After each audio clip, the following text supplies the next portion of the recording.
Hey, welcome to my channel, and if you are new here, please don't forget to subscribe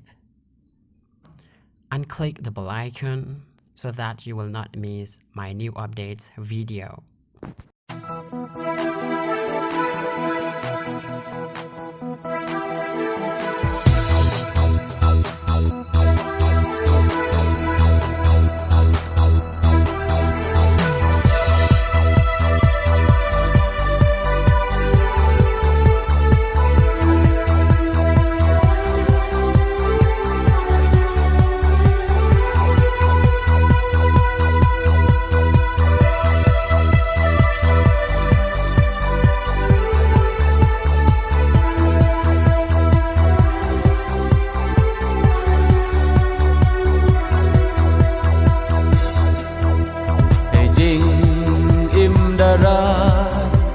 Aduh apa dan hi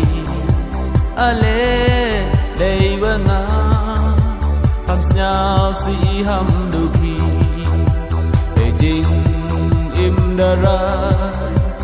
aduh apa dan hi ale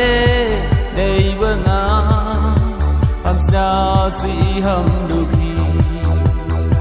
dewa darai nado mensin yang ahamal kati yewa darai nado mensi yang ahamal kati nejing im darai madu hapa dan hi ale dewa nga ham snau si ham duki nejing im darai aduh apa dan hi ale dewa nga ham snau si ham duki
dem pular ayah